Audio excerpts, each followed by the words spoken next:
इस भूमि में कई ऐसी जगह हैं जो लोगों के बीच सदियों से आस्था का केंद्र रही हैं। इनमें से कई जगहें चमत्कारों से भरी हैं। ऐसी एक जगह है वृंदावन का निधिवन। कहा जाता है यहाँ आज भी श्री कृष्ण गोपियों और राधा रानी संग रासलीला करते हैं और उस रासलीला की निशानियाँ भी छोड़ कर जाते हैं। आज अपनी इस वीडियो में हम आपको इन माता जी से मिलवाना चाहते हैं। इन अम्मा की घर की खिड़की से निधिवन दिखता है।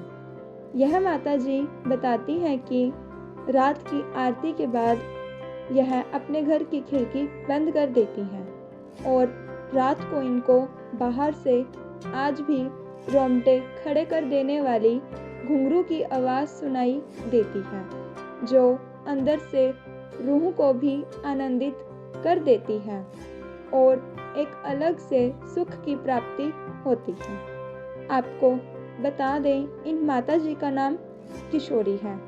इन्हें वृंदावन में रहते हुए 60 साल हो गए हैं और रात को घुंघरुओं की आवाज़ सुनते हुए भी 60 साल हो गए हैं।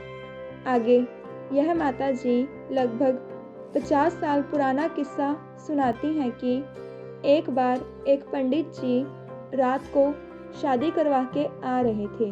उन्होंने चलते चलते घुंघरुओं की आवाज़ सुनी।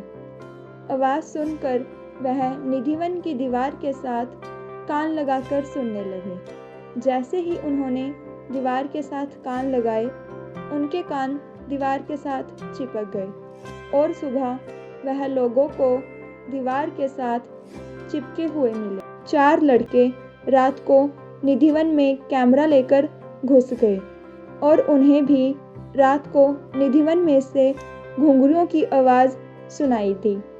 फिर उन्हें दूर से एक दिव्य रोशनी भी दिखाई दी।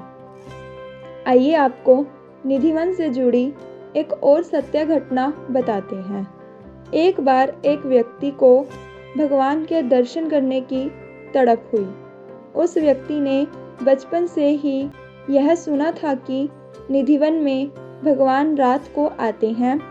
फिर क्या था, जैसे ही रात होने वाली थी, वैसे ही वह व्यक्ति निधिवन में जाकर बैठ गया, लेकिन वहाँ के पुजारी ने उसे देख लिया और कर्मचारियों की मदद से उसे बाहर निकाल दिया।